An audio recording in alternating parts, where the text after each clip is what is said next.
ગરમીમાં ખાઈ શકાય ને વ્રતમાં ખાઈ શકાય તેવા લાડુ આપણે બનાવવા જઈ રહ્યા છે, જેનું નામ છે મખાના લાડુ. મખાનાના જેટલા ગુણધર્મો કહીએ તેટલા ઓછા છે. મખાના એક સનફ્લાવર સીડ્સ છે, મખાના એક ડ્રાય ફ્રૂટ્સ છે અને મખાના એક હેલ્ધી એવો વર્ઝન છે, જેનાથી super tasty and super healthy laddu બનાવીએ છીએ આપણે. ઓકે ફ્રેન્ડ્સ, હવે અહીંયા આપણે ઇન્ગ્રીડિયન્ટ્સ લઈએ છીએ કે જે સામગ્રી છે, જેમાં આપણે મખાના લઈએ છીએ, પછીથી આપણે તેમાં ડ્રાય ફ્રૂટ્સ લઈએ છીએ, કાજુ, બદામ, પમ્પકિન સીડ્સ અને સનફ્લાવર સીડ્સ. ઓકે, અહીંયા આપણે 4 વાટકી જેટલા મખાના લેશું. અહીંયા આપણે 4 વાટકી મખાના લીધા છે. ગેસ ચાલુ કરે છે, તેમાં એક પેન મૂકે છે અને પેનમાં આપણે આ 4 વાટકી મખાના લઈએ છીએ અને તેને હવે આપણે શેકશું ધીમા તાપે. આ રીતે 5 મિનિટ સુધી એને આપણે શેકવાના છે, જેથી એની કચાશ અને એની અંદર જે રહેલો હોય તે નીકળી જાય. આ રીતે આપણે અહીંયા મખાનાને શેકી લીધા છે. તમે મખાનાને જોઈ શકો છો કે આ રીતે મખાનાનો ક્રશ થઈ જાય, હાથેથી ચૂડો થઈ જાય તે રીતે આપણે કડક એવા કરવાના છે. પછી આપણે તેને ઠંડા કરીને મિક્સરમાં પીસીશું.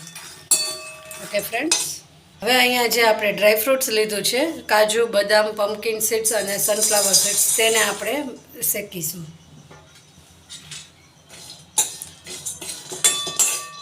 તેને પણ આ રીતે આપણે શેકવાનું છે 5 મિનિટ, જેથી એની અંદરની કચાશ હોય તે નીકળી જાય અને એકદમ કડક એવા થઈ જાય.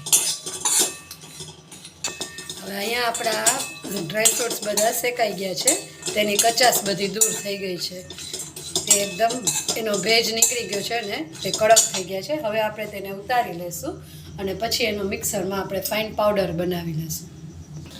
હવે આપણે આ મિક્સર જારમાં લઈએ છીએ, તેને આપણે મિક્સરમાં પાવડર કરીશું ફાઇન. આ રીતે તેનો ફાઇન પાવડર આપણે દરદરો મખાનાનો આ રીતે દરદરો પાવડર બનાવી લઈશું.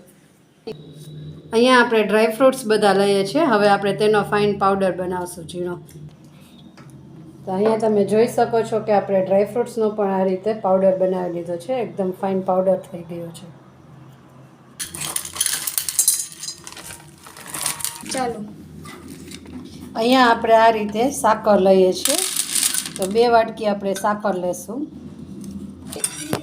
અહીંયા આપણે આ કઢાઈ ગેસ ચાલુ કર્યો છે, હવે કઢાઈ લીધી છે, તેમાં આપણે 2 વાટકી સાકર લીધી છે. હવે આપણે એમાં 1 વાટકી જેટલું પાણી નાખીશું. સાકરને આપણે ચાસણી કરવાની છે. ઓકે, અહીંયા આપણે સાકર લીધી છે અને આપણે નથી ગોળ કે નથી ખાંડ લેતા, નો શુગર એન્ડ નો ગોળ. આપણે સાકરનો ઉપયોગ કર્યો છે. ઉનાળાની સિઝનમાં ઠંડક આપે તેવી આ સાકર છે, એટલે આપણે સાકરની ચાસણી બનાવીશું. તો અહીંયા 1.5 તારની આપણે ચાસણી કરવાની છે. ઓકે ફ્રેન્ડ્સ, અહીંયા આપણી આ ચાસણી થઈ ગઈ છે. તમે જોઈ શકો છો કે આપણે થાળીમાં એક ટીપું પાડીએ છીએ, તે આ હલતું નથી, એટલે આપણે આને આ રીતે 1 તારની ચાસણી થઈ ગઈ છે. ઓકે ફ્રેન્ડ્સ, હવે આપણે આ ચાસણીમાં આપણે આ જે બધો મખાના અને બધા ડ્રાય ફ્રૂટ્સનો જે પાવડર બનાવેલો છે તે આપણે એમાં નાખીશું અને પછી તેને આપણે હલાવીશું. પછીથી આપણે તેના લાડવા વાળશું. ઓકે ફ્રેન્ડ્સ,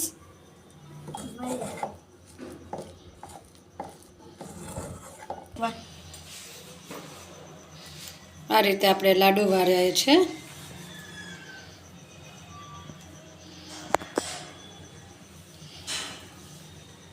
આપણા મખાના લાડુ રેડી છે. ઓકે ફ્રેન્ડ્સ, તમને મારો આ વિડીયો ગમ્યો હોય તો લાઈક, શેર અને સબસ્ક્રાઈબ કરજો. ઓકે.